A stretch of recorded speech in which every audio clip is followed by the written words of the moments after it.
ابو سعید خدری رضی اللہ تعالیٰ عنہ فرماتے ہیں کہ صحابہ کے ساتھ میں ایک قافلے کے ساتھ تھا، ہم کہیں جا رہے تھے، راستے میں ایک جگہ پڑاؤ کیا تو ایک عورت آ گئی اور آ کر کہنے لگی کہ ہمارے قبیلے کے سردار کو بچھو نے ڈس لیا ہے اور ہمارے قبیلے والے افراد جو ہیں وہ یہاں نہیں ہیں، وہ کہیں گئے ہوئے ہیں، تو آپ میں سے اگر کوئی دم کر سکتا ہے تو ہمارے سردار کو دم کرے۔ حضرت ابو سعید خدری فرماتے ہیں کہ ہم میں سے ایک شخص گیا اس عورت کے ساتھ اور جا کر اس کو دم کیا تو سردار نے 30 بکریاں ان سے کہا کہ اس کو دو جس نے دم کیا ہے، اور اللہ نے اسے اسی وقت شفا عطا فرما دی۔ حضرت ابو سعید خدری فرماتے ہیں وہ 30 بکریاں ہمارے پاس لے کر آ گئے، ہم نے ان کا دودھ پیا اور ہم اس سے پہلے اس کو کبھی دم کرنے کی تہمت نہیں لگاتے تھے، تو ہم نے یہ بانس وہیں پہ بند کر دی اور یہ سب نے آپس میں مشورہ کیا کہ سرکار دو عالم صلی اللہ علیہ وسلم کی بارگاہ میں جب مدینہ طیبہ حاضر ہوں گے تو سرکار دو عالم صلی اللہ علیہ وسلم کی بارگاہ میں یہ معاملہ پیش کریں گے، تو سرکار جو حکم فرمائیں گے اسی کے مطابق ہوگا۔ جب صحابہ مدینہ طیبہ تشریف لائے اور سرکار کی بارگاہ میں یہ معاملہ یہ مسئلہ پیش کیا تو آقا کریم صلی اللہ علیہ وسلم نے ارشاد فرمایا کہ وہ بکریاں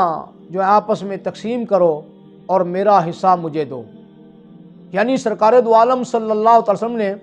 اس کو جائز قرار دیا اور فرمایا کہ میرا حصہ بھی رکھو اس میں اور وہ مجھے عطا کرو، مجھے دو۔ پتہ چلا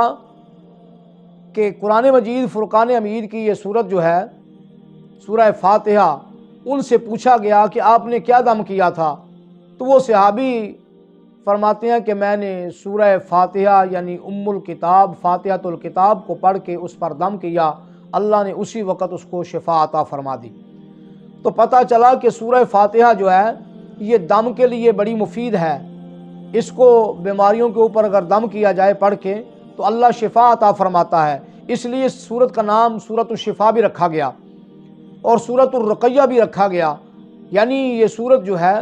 یہ غموں کو دور کرنے والی اور یہ بیماریوں سے شفا عطا کرنے والی سورت ہے۔ تو نبی کریم علیہ الصلوۃ والسلام کے فرمانے علی شان سے یہ ثابت ہوا کہ آقا کریم صلی اللہ تعالیٰ علیہ وسلم نے فرمایا کہ میرا حصہ مجھے دو، یعنی اس نے جو اس پر اجرت لی ہے دم کرنے پر یہ اجرت بھی جائز ہے، اور اس کا استاذ کا بھی اس میں حق ہے، استاذ کو اس کا حق دیا جائے،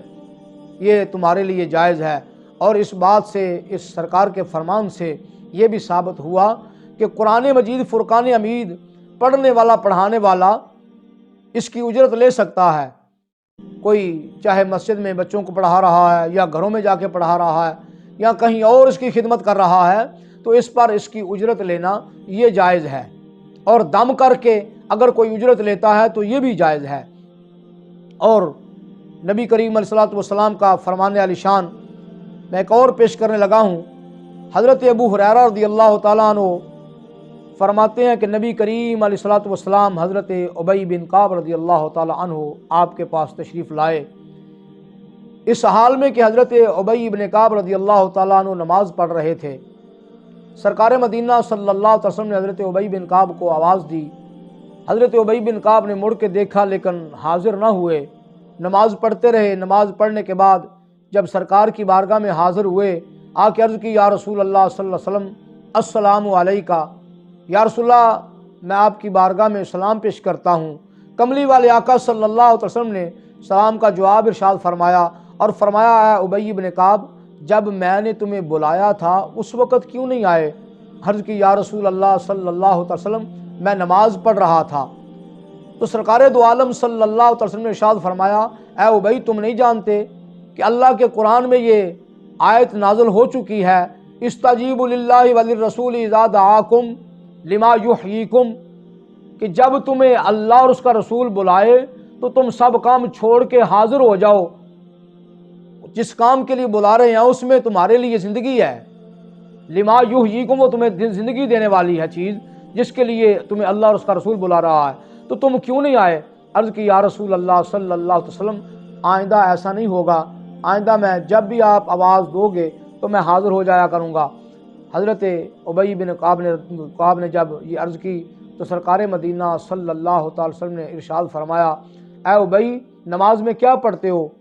عرض کی یا رسول اللہ یا حبیب اللہ فدا کا ابی و امی، میں نماز میں فاتحۃ الکتاب یعنی سورہ فاتحہ کی تلاوت کرتا ہوں۔ سرکار مدینہ صلی اللہ علیہ وسلم نے ارشاد فرمایا، اے ابی کیا تم جانتے ہو کہ یہ جو سورۃ الفاتحہ ہے، یہ فاتحۃ الکتاب جو ہے یہ ایسی صورت ہے، اس کی عظمت اور شان یہ ہے کہ اس کی مثل کوئی بھی صورت اللہ نے نہ تورات میں نازل فرمائی ہے، نہ انجیل میں نازل فرمائی ہے، نہ زبور میں نازل فرمائی ہے، اور نہ ہی قرآن میں نازل فرمائی ہے۔ یہ جو فاتحۃ الکتاب ہے، یہ جو سورت فاتحہ ہے، اس کی عظمت یہ ہے، اس کی شان اور اس کی عظیمت یہ ہے کہ یہ ایسی صورت ہے جس کی کوئی اور مثل نہیں ہو سکتی، اور یہ سبع مثانی ہے۔ اور نبی کریم علیہ الصلوۃ والسلام نے فرمایا یہ عظیم صورت ہے،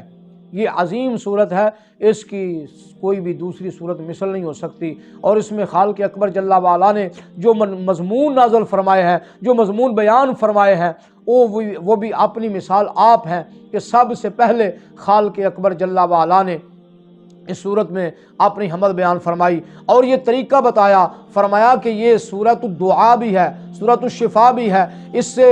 لوگ دعا بھی مانگتے ہیں کہ اہدنا الصراط المستقیم، اے اللہ ہمیں سیدھے راستے پہ چلنے کی توفیق عطا فرما۔ یہ دعا ہے، صراط الذین انعمت علیہم، اے اللہ جن پر تیرا انعام ہوا ان کے رستے پر چلا، تو یہ دعا بھی ہے۔ فرمایا یہ سورۃ الدعا ہے، اور خالق اکبر جل وعلا نے اس کی ابتدا جو ہے وہ اپنی حمد سے شروع فرمائی، اور اس میں دعا بھی تلقین فرمائی۔ فرمایا کہ یہ سورۃ الدعا ہے کہ اس میں دعا مانگی جاتی ہے اللہ کریم کی بارگاہ میں، اور دعا کا طریقہ یہ بتایا۔ فرمایا پہلے جس سے مانگ رہے ہو اس کی حمد کرو، اس کی ثنا کرو، اس کی تعریف کرو، اس کو جب تم اوصاف اچھے اچھے گنو گے تو پھر گننے کے بعد تم اس سے مانگو گے تو وہ تمہیں دے گا۔ یہ طریقہ دعا ہے، جب بھی تم کسی سے مانگو تو پہلے اس کے اوصاف گنو، اس کی تعریف کرو، اس کی حمد بیان کرو۔ جب اس کی تعریف اور توصیف کرو گے تو پھر اس کے بعد اس سے مانگو گے، وہ خوش ہو کے تمہیں عطا کرے گا۔ تو میرے بھائیوں یہ سورۃ الدعا بھی ہے،